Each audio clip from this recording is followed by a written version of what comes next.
વાલા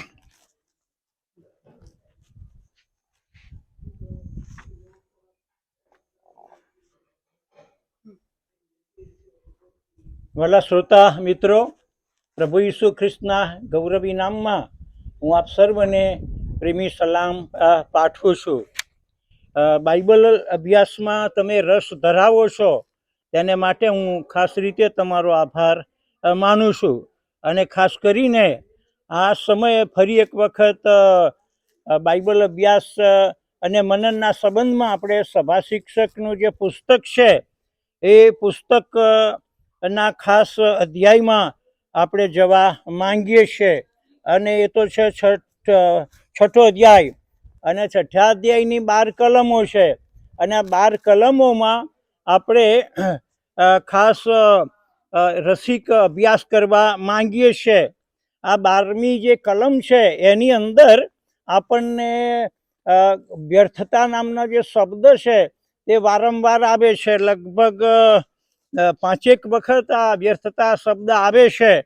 અને તેથી કરીને આપણું આ ધ્યાન પણ આ કલમમાં આપણે ખેંચીએ એવું લાગે છે કે જ્યાં લખ્યું છે કે ભટકતી ઈચ્છાઓ કરતાં આંખે જોવું તે વધારે સારું છે, એ પણ વ્યર્થ અને પવનમાં બાચકા ભરવા જેવું છે.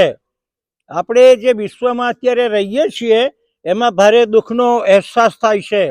અને તેથી કરીને પ્રથમ જે કલમ છે એમાં જે દુઃખ શબ્દ છે એને માટે અંગ્રેજી જે શબ્દ છે તે ઇવિલ શબ્દ છે.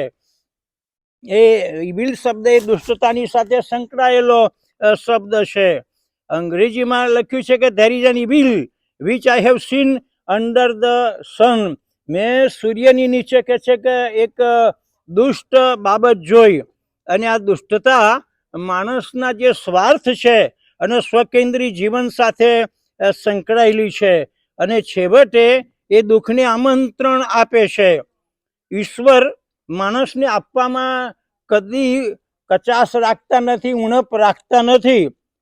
પરમેશ્વર માણસને દ્રવ્ય આપે છે, સંપત્તિ આપે છે, અને એની સાથે સાથે સન્માન પણ પ્રભુ આપે છે.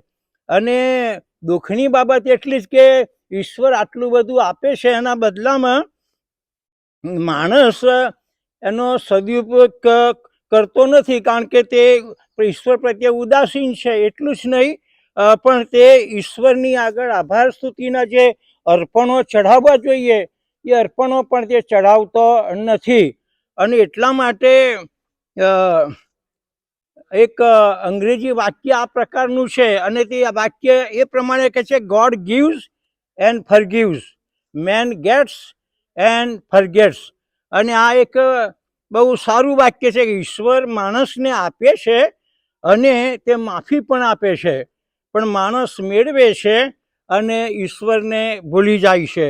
અને આના કરતાં વધારે દુઃખની બાબત કઈ હોઈ શકે?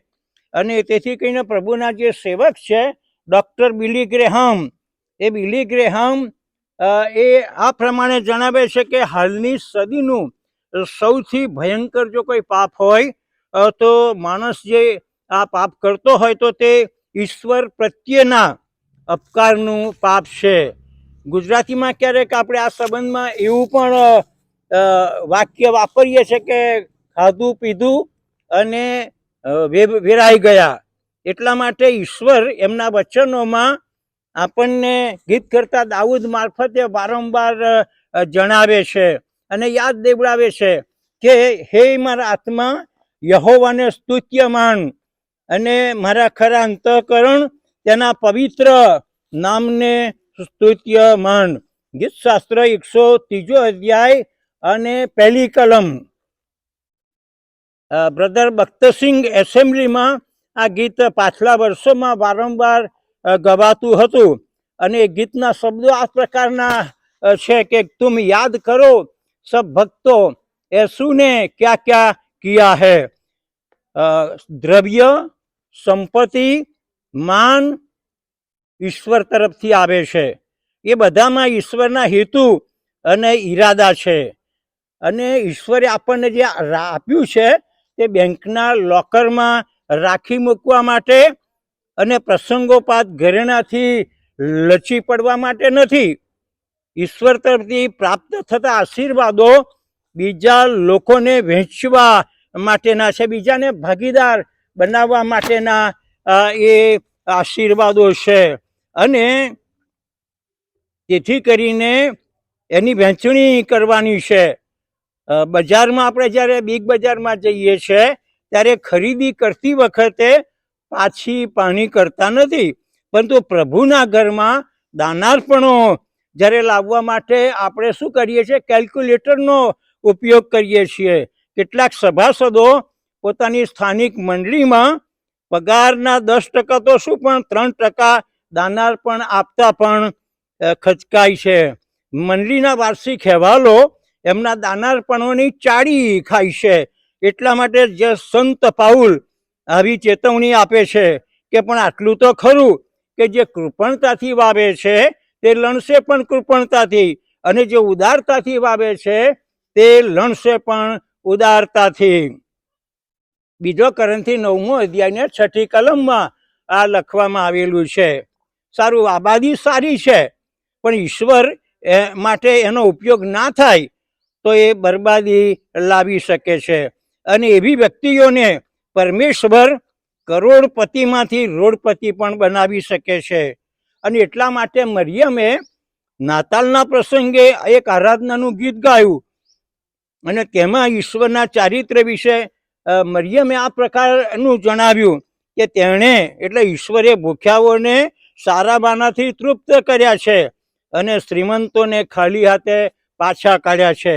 આ વાત પણ સાચી કે પૈસા વડે વસ્તુ ખરીદી શકાય છે, પણ જીવનનો વાસ્તવિક આનંદ એ ખરીદી શકાતો નથી. તેથી સંપત્તિનો સંગ્રહ સારો નથી. સભા શિક્ષક દીવા જેવી સ્પષ્ટતા કરે છે કે લોકો ભેગું કરવામાં માને છે, પરંતુ બીજા કોઈ એનો ઉપયોગ કરે, અને આ તો છેલ્લી સદીનો મહારોગ છે. એ તો એઇડ્સ કરતાં પણ વધારે ખતરનાક નીવડી શકે છે. આ માનવ જીવનની વ્યર્થતા નહીં તો બીજું શું? સભા શિક્ષક પોતાના અનુભવોની વાત કરે છે. 6ઠા અધ્યાયની 3જી કલમથી 6ઠી કલમો માણસના વાનપ્રસ્થાશ્રમ પછીની અંતિમ વિદાયની વાત કરે છે. માણસને હવે એના દીર્ઘકાળી ઘેર જવાનું છે. માણસ ગમે તેટલું જીવે પણ તેમના દીકરા દીકરીઓ તેમને છેલ્લી વિદાય ના આપે અને સન્માનપૂર્વક એમને દફનાવે નહીં તો એ કેટલું બધું દુઃખદાયક કહેવાય.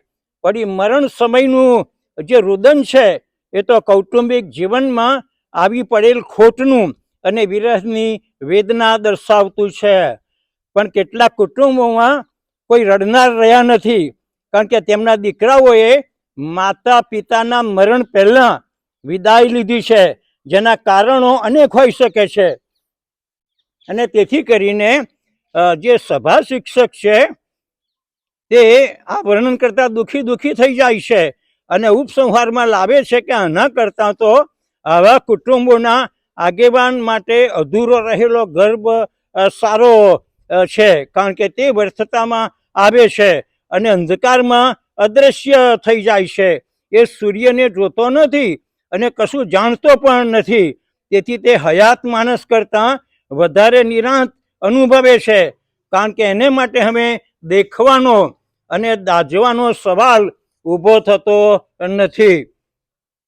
કલમ 4ને આ રીતે પણ સમજી શકાય કે માણસ જ્યારે આ પૃથ્વી પર જન્મ ધારણ કરે છે ત્યારે ઈશ્વર સંબંધી એના પોતાના જીવનનો શ્વાસ ના ફેંકે અને જ્યાં સુધી ખ્રિસ્તનું અજવાળું તેના જીવનમાં ના આવે ત્યાં સુધી તેનું જીવન વ્યર્થ છે.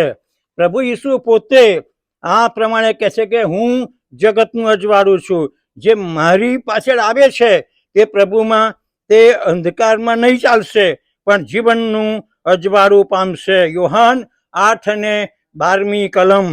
પ્રભુના આત્માથી જન્મ લેવો એનો અર્થ કે પ્રભુ ઈસુના અજવાળાથી ભરપૂર થવું.